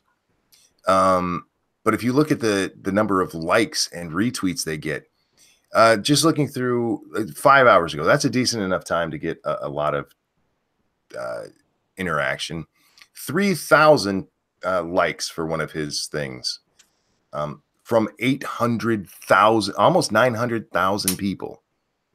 What these two idiots did is they did a sub for sub. Mm-hmm. And it's amazing. Since I follow them, if I go to somebody's page who, also follows them, I can see it. And it is amazing how many retards out there actually follow these two guys. And it's the only person that we have in common, which is weird, because I follow a lot of people I don't necessarily agree with, but when I end up at pages of people who follow them, there's like 6, 8, 12 people that we have in common. It's never that way with the Krassensteins, because all it was a sub for sub thing, and never sub for sub, guys. It only works for the bigger person, and nobody watches what you actually write or say anyway. Do it naturally. Don't be a Krassenstein. Can you imagine if don't be a Krassenstein? Can you imagine if Twitter's programming for their HTML code was open source, meaning that people could do software to do certain things? And one of the first things I would do is block tweets, never show me a tweet or a thread from anybody that has over 5,000 that they're following. Oh. Yeah, you follow 5,000 people. No, you don't. Hey. The human mind's not capable of going through it. Your not your inbox. Your timeline would be insane. It would be unreadable. You've muted all of them. I am absolutely positive that Ed Krassenstein reads everything that the 684,000 people he's following put out each day. How can Twitter, okay, so Jack Dorsey's coming back to Rogan, right?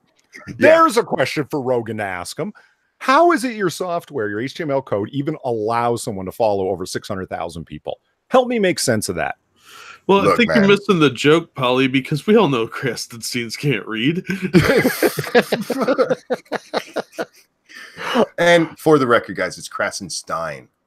Is it really? Mm. According to the Krassencast, have you listened to any of that yet? I have listened to bits and pieces that people have used in videos, but I can't take them talking. It's so bad. It's so stilted, like of their attempt to follow their script, but then you can. It's so obvious when they go off script. It's more obvious than when Donald Trump goes off the teleprompter. They try to make and they make jokes about hugging each other, and they look. I occasionally make gay jokes about me and the people that end up on this panel. Here's the thing: we're not brothers. Yeah, they're icky. And when you said that, Monkey, about how to pronounce her name, that scene from Young Frankenstein popped in my head. It's Frankenstein. That's what I heard, because they're dumb. Yeah, these two guys. Yeah, Faithless. They make jokes about gay incest. They really do.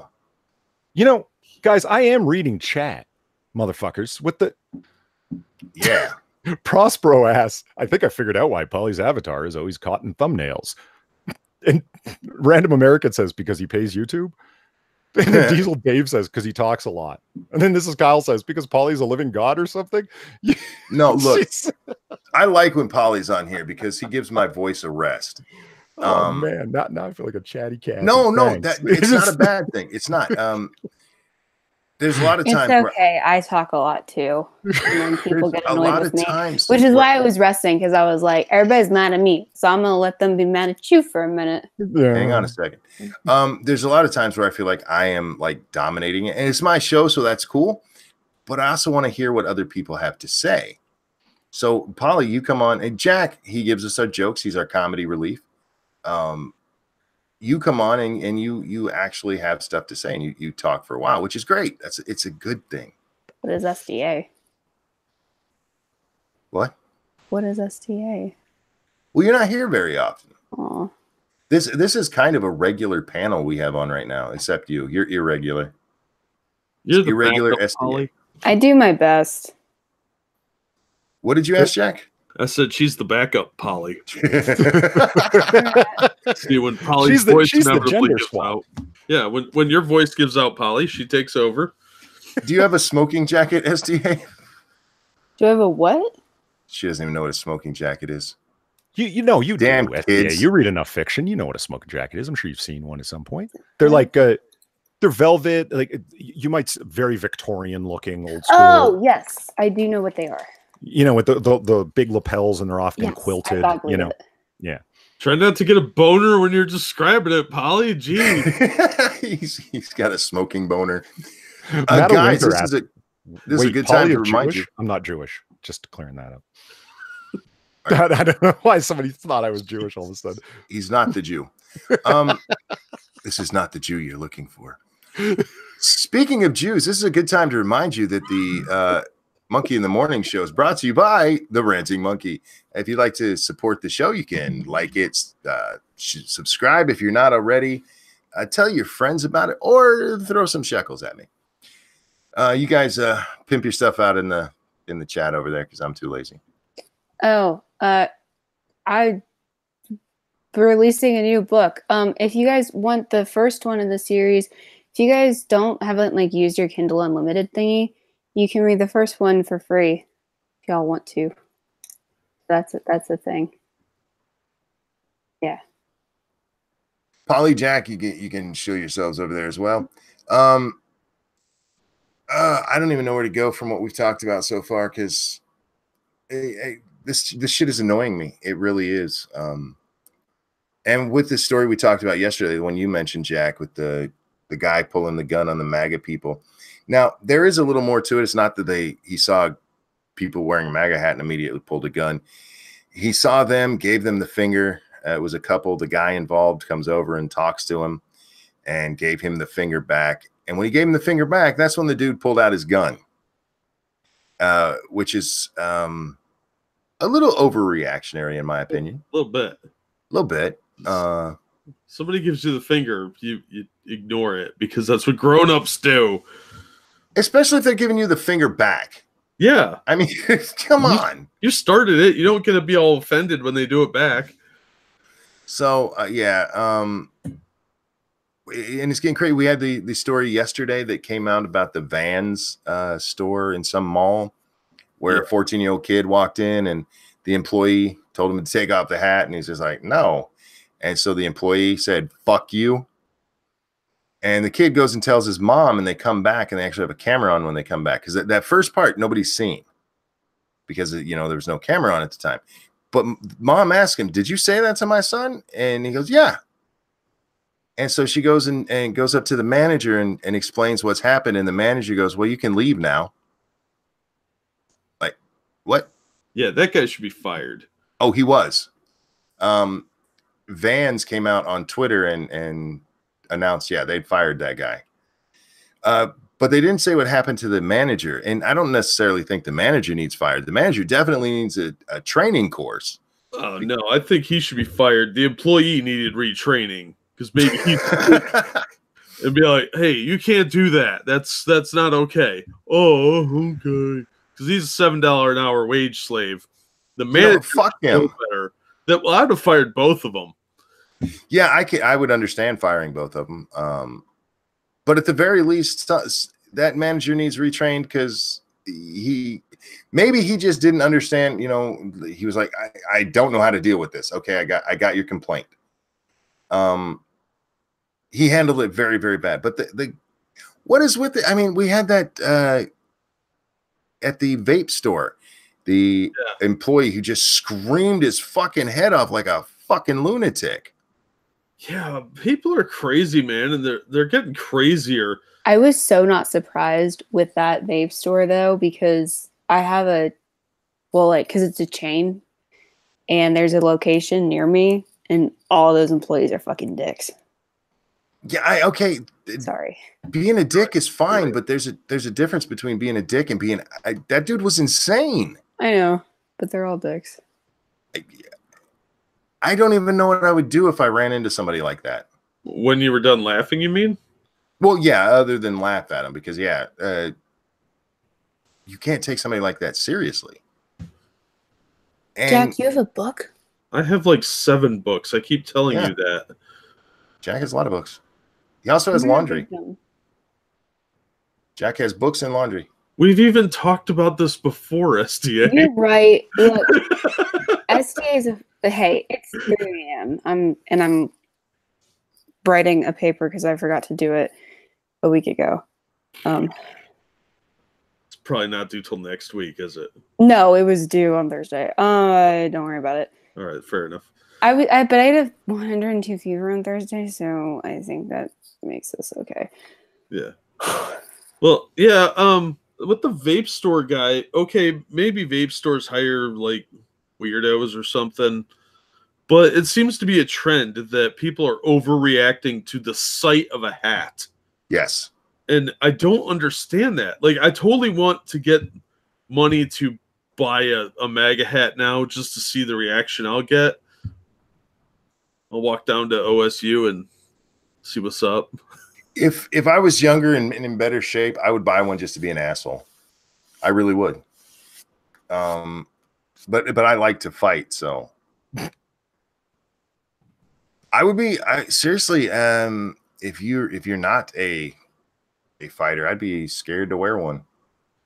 Yeah, people are nuts. You don't want to be the first person shot because you were wearing one. But on the other side, you don't want to be, terrorized into not wearing a fucking hat. It's so weird. It really is. It's well, down in Columbus downtown, if you wore a Michigan jersey for a long time, they'd kick your ass. Like, it's happened. Yeah, I've seen it with sports. That's kind of the same tribalistic mentality I think we're seeing now, where people get so obsessed with their team that they can't really get past that. And they've built up these boogeymans around the MAGA hat and Trump in general that they can't get past that. They can't get past their own propaganda. It's very strange and disturbing. It's insane is what it is. And it needs to stop, but it's not going to because it's encouraged by our press. Yeah, people are going to get killed over it, which is sad. I want to ask you guys about something. Senator Warren posted on her Twitter today a little 14-second clip where she's at one of her rallies. Diesel Dave, thank you. How many stitches and staples, monkey? I have never gotten stitches or staples from a fight. It helps when you're, the biggest. Anyway, she posted this and actually said on there, I got a really great reaction from this. And what she suggests is that she wants to make a bill where every person who runs for federal office has to put their taxes online for everybody to read. And my question is, and I'm hoping somebody from the panel can help me here, why? I understand it's because, what's that? Oh, well, I think possibly, I think part of the argument for this was, for one of them, at least, was for equal pay. Because if we can see what everybody's making, we can see.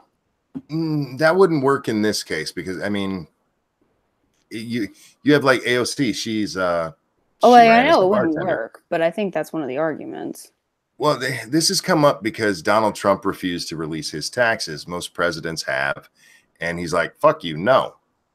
And I just don't get the reason behind it. I don't understand what it would show other than, excuse me, a class warfare and being like, "Oh, we got to kill the rich people." Anyone?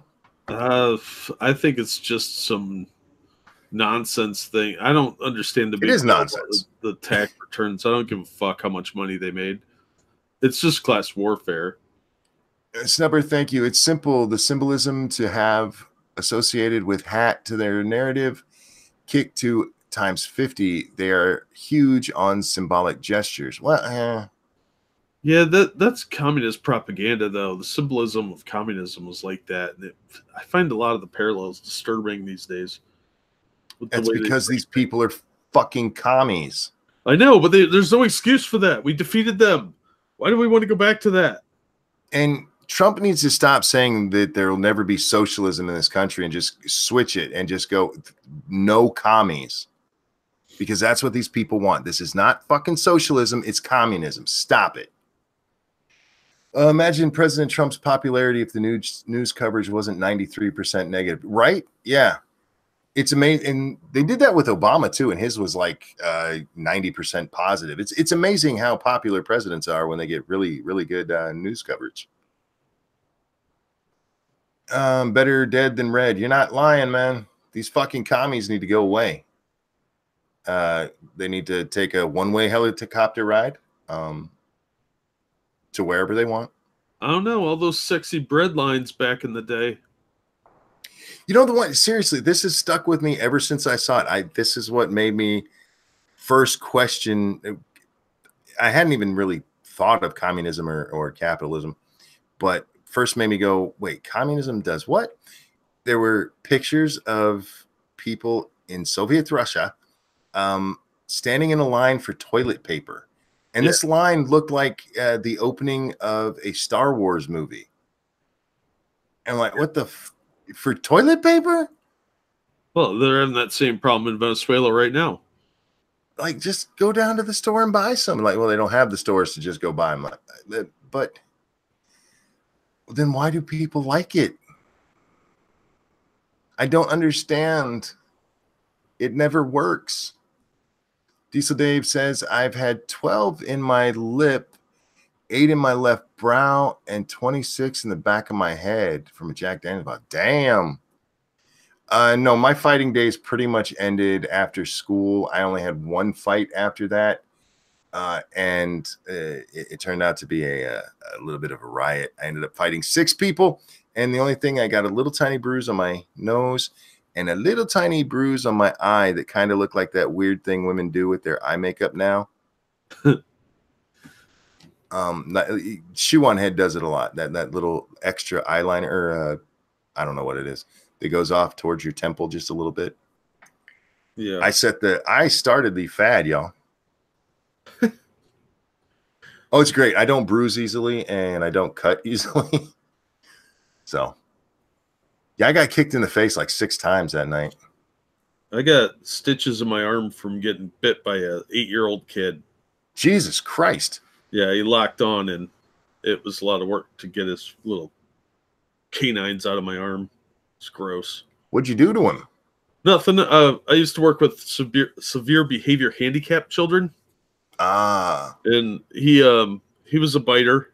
I've got scars on my arms from that place. That's tons of them, little bite marks, and I got slash mark where kids slash me with a screwdriver. Good times. Good times. Thank you, Terry Diamandis. Let me know when the new green deal goes through so I can illegally immigrate and register as unwilling to work. Yeah, no shit. Me too, buddy. Me too. Prospero has reminded me about hashtag MITAM. If there's a story you want us to possibly look at when we remember, send it over there and we will do our best. Lurking Gopher sends in one about Jesse Smollett, clues into the potential motive behind the attack. How long is this? Oh, that's a long ass article. Where's the motive? What the fuck is this?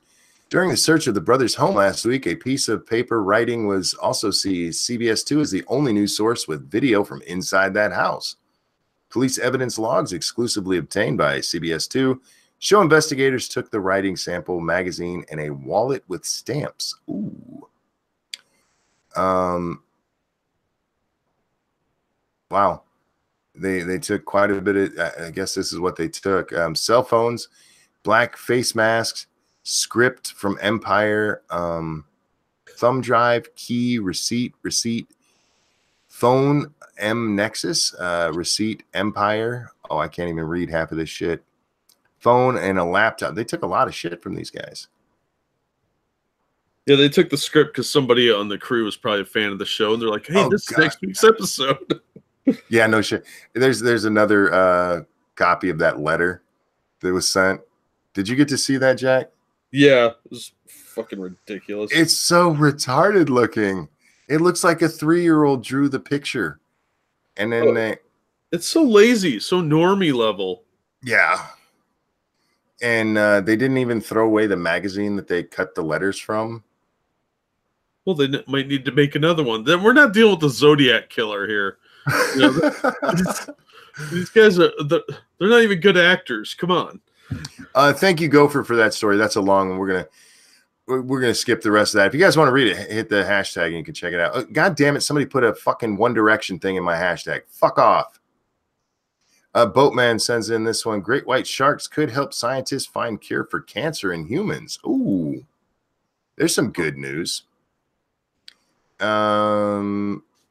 The first map of the animal's DNA has uncovered a range of mutations that protect against the disease and other age-related conditions. Hey, look, I am all for them curing all age-related conditions because I'm starting to get into that area where I have to worry about it. Yeah. Isn't it like 45 where you got to start letting your doctor play with your colon once a week or once a year? Not once a week, yeah. Jesus Christ. Oh, man. Once a week. Fuck I'm back. Yeah, if your doctor's calling you in for a prostate exam once a week, you need a new doctor and a good lawyer. Yeah.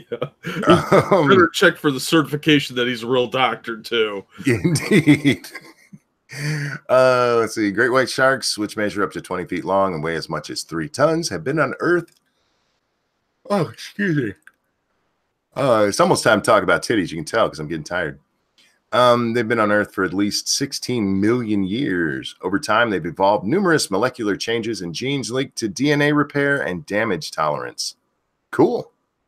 And if they can find a way to get that into humans, all the better. I like stories like that where it's like real science. Yeah. I've heard they're trying to do a universal flu vaccine. That would be awesome, too. Yeah, I got to look more into that because that would be, pretty nice. Just in case there's another 1918 flu pandemic. Jim Gila sends in this one from Upworthy. You know, I don't think I've ever read anything from Upworthy that didn't make me want to punch a baby. A kitten, at no less, because I want it to be really cute. Dear America, kids doing active shooter drills is not normal. I was teaching in a high school classroom when the Columbine shooting happened. In between periods, a student rushed into my room and turned on the television. As other students shuffled in, they caught the scene on TV and stopped in their tracks. Together, we gaped silently at aerial footage of teens pouring out of their school, covered in their classmates' blood. You couldn't see their blood from aerial footage, you twat. Hyperbolic much? Jeez. No, not at all. News reporters struggled to offer details about the shooter or shooters, still unclear if the carnage had ended, still unsure of the body count. I looked around at my 15 and 16-year-old students, their eyes wide with a mix of shock and fear. Even the goofy class clown stared somberly at the screen. Really? Should have bring the class clown into it? Bitch, get to a place. What is your point? The year after Columbine, my husband and I started our family, and I left teaching. I chose to homeschool my kids, and though lockdowns aren't part of that decision, the lack of active shooter drills has been a significant perk of homeschooling. All right, you know, before the 1908 Collinwood fire in Cleveland, they didn't do fire drills because doors didn't have crash bars back then. They didn't do duck and cover till the 50s or 40s. Come on. Yeah, I'm going to rant a little bit here. Because we do this shit. I did fire drills every year in school. You know how many fires they had in my school? None. None, not a fucking one. None of the schools I went to have had a fire since either. We do things like we had the air raid drills back in the 50s and 60s. Yep. You know how many schools got air raided? Not a fucking one. What they do is they overreact to these things, and I understand why. You're trying to protect kids, but there's no reason for most of it. Give them okay. This is our plan. This is what happened, and then go on about your day because all you're doing is scaring kids. Stop it. Well, that's why they do the fire drill once a year at the beginning of the year, typically within like the first 2 weeks, so that you have something to draw from if it actually happens. Like, okay, this is what you do. All right, we're supposed to shuffle out this way. Okay, whatever. That's it. They must have changed. When I was in school, we used to do fire drills once a month. That's a bit excessive. We had to. We got to make sure we were prepared for that fire that never came. My school is not that concerned about our safety. They're like, oh, Jack's here. Let that motherfucker catch on fire. Yeah, like, Jack, go throw your body on the fire. What? How can you do histography without English sources? Oh, I don't know what y'all are talking about.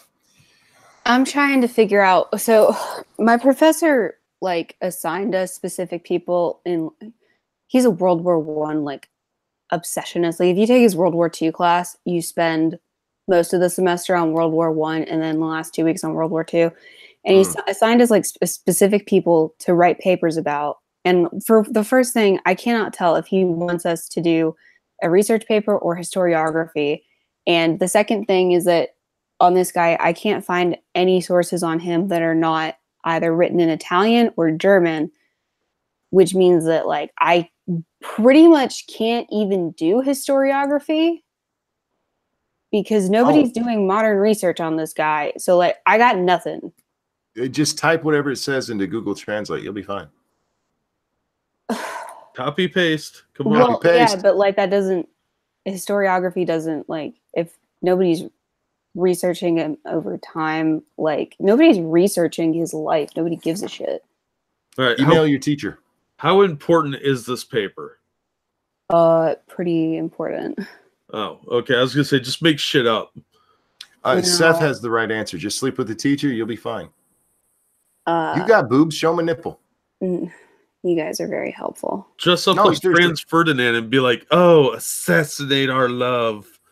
Do you know his Twitter? What? So do you know what his Twitter account is? I don't think he has a Twitter account. Did you have some way to electronically reach him? Yeah. Send him a crotch shot. You'll be fine. Seriously? Yeah. Well, if you don't want to do that, you could go to his office during office hours and then run out of the room screaming and crying, and you'll be fine. Just randomly, just wait there for like 5 minutes. Be like, look, hang on. All right, then run screaming from the room, and everybody will just assume he did something. You're a college girl. That's what happens, right? Yeah, you're not learning the right lessons. Okay, Frosted Glass sends this one. Black Panther deserves an Oscar, but is it a feminist film? We read this on Lords of the Night, so we'll talk. I'll just give you the skinny He praises whoever wrote this shit, praises it for, you know, being black, and thinks it deserves an Oscar, which it absolutely does not. Not Best Picture, at least. And then goes on to whine that it's not a feminist film because even though there's some females in it, it's all about a patriarchal society. So you can't, if you have strong black females, they're still not feminist if they're not in charge. Just letting you know. The guy who wrote that is a fucking moron, and I hope he steps on a Lego. Jack, what the hell is that? That's a link for SDA for her research. Oh, okay. There you go, sweetie. That way you don't have to send nitpicks. This last one we're going to cover is also from Frosted Glass. New York to ban hairstyle policy that discriminates against black people. What? Okay, wait. New York to ban hairstyle policies. How about just, you don't need to ban hairstyle policies, just stop them. New York City will ban discrimination based on hairstyles, a rule meant to stop policies that penalize black people. There was a wrestler who had to have their hair cut because their hair didn't fit into the accepted rules. And so they cut her hair, his hair. Andrew, yeah. So they cut his hair right before a match, and he ended up coming out looking like a Downs kid. I don't know if he won his match or not, but yeah, everybody was mad. Why did he have to cut his hair? Because there's guidelines so you don't hurt yourself, so your hair doesn't get pulled. Let's see. The guidelines target grooming policies maintained by some employees in schools that prohibit hairstyles such as dreadlocks. Don't wrestle with somebody with dreadlocks. You're going to get lice. In December, across the Hudson River in New Jersey, a high school wrestler was forced to cut his hair before competing, an incident that sparked outrage. Quote, bans or restrictions on natural hair or hairstyles associated with black people are often rooted in white standards of appearance and perpetuate racist stereotypes that black hairstyles are unprofessional, the commission guideline states. You ever see an NFL player with the long dreads hanging out? You ever seen a lathe operator with dreadlocks? No, because they get caught in the lathe and they'll rip part of their scalp out. Well, yeah, the reason I asked about the NFL one is there was a guy who had a full dread pulled out, man. Yeah, a full lock. Because his hair is hanging out of his goddamn helmet. Blacks have lice. Ranting Monkey 2019. No, dreadlocks are disgusting. White, black, whoever's wearing them, they're fucking gross. I'm just throwing that out there because they are. It's a hairstyle that comes from dirty people not washing their goddamn hair. So they just rolled it.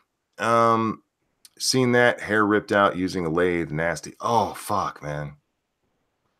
I saw a dude lose a finger that way. Ooh. He reached into it. It wasn't a tech. It's not a lathe, but it runs on the same basic premise. It was a oh fuck, what kind of machine is that? It was 6 spindles on it. I don't remember. He reached in when he wasn't supposed to, and it caught his fucking finger. Good job, dumbass. He also got in trouble because he had a long beard, and they kept being worried that it was going to get caught in the machine, so they made him cut it finally. Oh, is somebody upset with me? Why are dreads gross? Yeah, because you can't wash them. Gabriel's right. You don't wash dreads. You just grow lice. Anyhow, you know what we haven't talked about tonight, Jack? Stacey Dash. Boobies. Oh. I wasn't going to be specific, but oh yeah, Stacey. Polly, are you still with us? Yeah, I'm just baffling my way through an article here. Oh, what are you reading? The message from Jay-Z and Beyonce is not feminist. Because they're both men.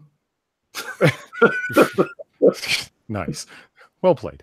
No, it's I'm just having fun reading just how confusing it is. I was actually reading through before you started the article. Hold on.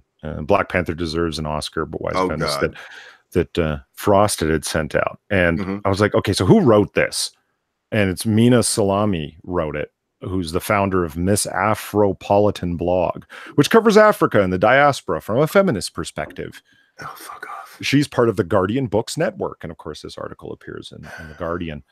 And so I had to click on, okay, what else have you written? And just the titles of her articles alone are like, Black Panther deserves an Oscar, the message from Beyonce and Jay-Z is not feminist, utopian thinking, the eclipse of neoliberalism heralds a new dawn of sharing. Oh, this is golden. On parliamentary equality, the UK is 48th. It could learn from number 1, Rwanda. If you guys don't know why that's funny, look up Rwanda. Jesus. This Just is go Wikipedia it. This is a 3D model of the clitoris and the start of a sexual revolution. So I started reading this Jay-Z and Beyonce article, and it's, oh my God. It's wait. She's got one about clitorises? Yeah, and how this 3D model, this is a 3D model of a clitoris and the start of a sexual revolution. Here, I can post it in side chat if you want. Oh, I'm already there. Okay. It looks like a tulip emoji. But this anatomically accurate clitoris will aid. Ooh, gross.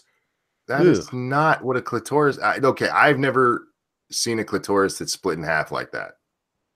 I feel like she had a horrible accident. Okay, and the picture that they choose to use is Meg Ryan from When Harry Met Sally. What's that got to do with her clit? This is so not a clit. I can put it on TV or on the screen here and not get in trouble. I could make this the fucking thumbnail and wouldn't get in trouble. Oh my God. A little gross, right? It's not just me. And see, I don't mean to be personal, but is your clit split in half like that? Oh. I'm guessing not. It's the wishbone part that goes in. Just each of you grab a side and make a wish. And what the fuck is that supposed to be? Seriously. No, I think the hook part is supposed to be the actual clitoris, and then there's the lungs and the leg. And there's the testicles.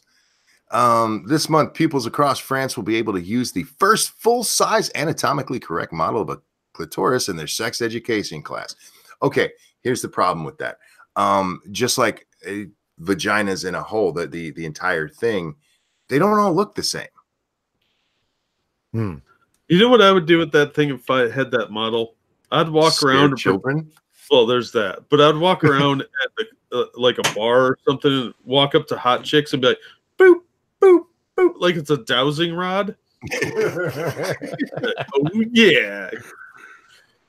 Oh, my God. That's why I don't go out to bars anymore. That's disturbing. Yeah, they don't all look the same, if you didn't know that. If you've only ever seen one vagina, look around. They're very, very different. And if you see one with lungs or testicles, that's not a clitoris. No, that's an alien. That, my friends, is a reptilian. Yeah. Feminism needs global voices. Here, 8 books we should all read. Fuck off. Yeah, all her articles are just, and I don't know. Like she doesn't even say anything in this article. It just, after years of silence, Jay-Z released a new album entitled 444 last week. Grown up and confident in tone, the album addresses financial success, fatherhood, and hip-hop. A theme that particularly stands out is Jay-Z's remorse for mistreating and cheating on, quote, the baddest girl in the world, Beyonce. Indeed, much of the album is a response to his wife's hit album, Lemonade, lauded as a, quote, revolutionary work of black feminism. But let's be real here. The romantic melodrama played out by these 2 albums is neither revolutionary nor feminist, but instead rather old and tired. And she just kind of talks in and around it and says neither of them are feminist and really uses most of it as just as a launching point from which to talk about feminism in general. And that's what I said. I'm just baffling my way through it. Like, what is your point? Oh, she doesn't need a point, Polly. This is filler for like college papers. You know how you pad it a little bit? She just adds some feminism in to make her article a little longer. Like, okay, you do poli-sci, right? And you're going to come across postmodernism and feminism and then IR theories that have been thoroughly discredited as not being not having any predictive value, so therefore somehow internally flawed and so forth. But the exercise in them, like, to understand why it's flawed, you have to understand what it is.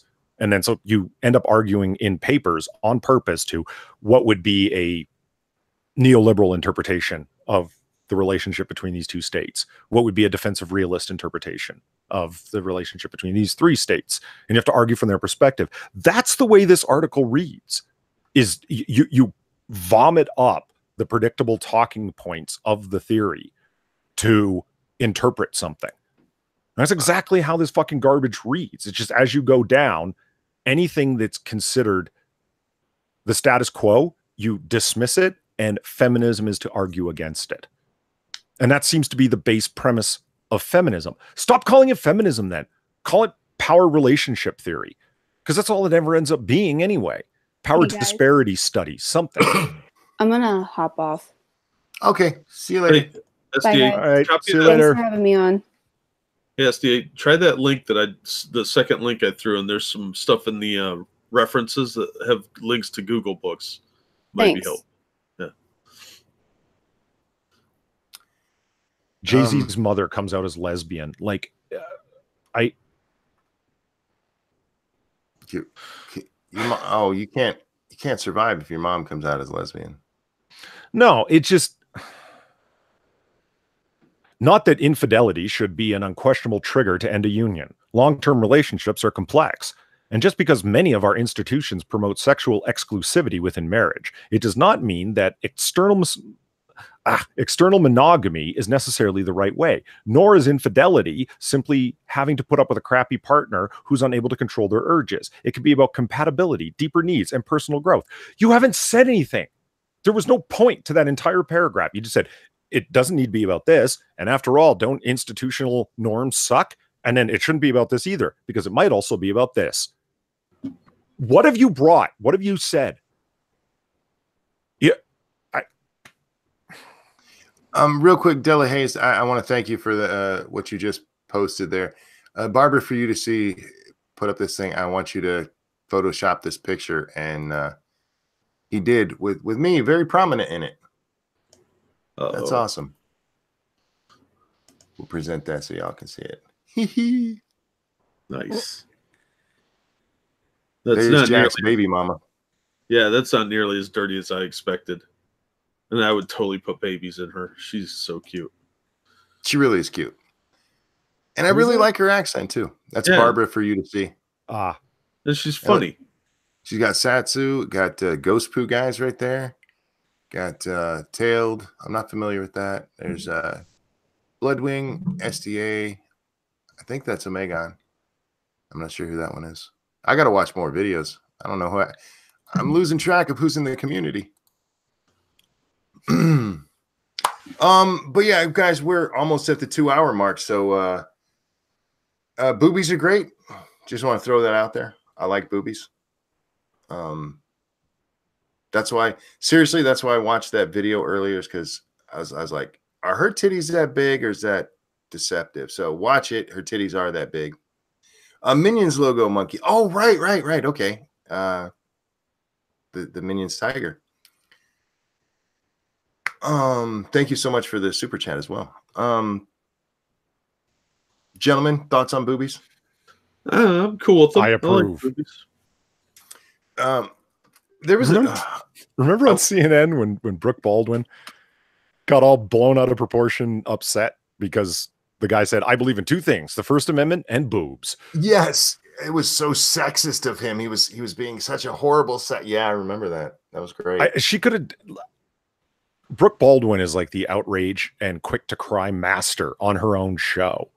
I can't believe that you would have said that on this show. Brooke, why didn't you just make him look like an asshole because he was kind of an asshole, and that's the whole point. But you made the video go viral by your reaction. It would have been, did you just say BOBBS? And when he says, yeah, I believe in the First Amendment and boobs, it's like, so you've got a lot to contribute here. That's great. Okay. And what's your opinion? Like, turn to the other guy. Like, just dismiss him as being an asshole, because that's what he was trying to do. He's a shock jock. He's a DJ. It's what he does. Why? Well, there's nothing wrong with what he said. It was a joke. That's what I mean. Like, why not dismiss it as a, I said boobs on CNN, tee-hee-hee. That's what he wanted to do, and that's what he did. And then, okay, if you want to make him look like an asshole, you can do so by dismissing it as not even really worth paying attention to. I think she was just experiencing some boob insecurity. Like maybe her boobs weren't good enough. And I'll tell you, Brooke, they're fine. Just go with it.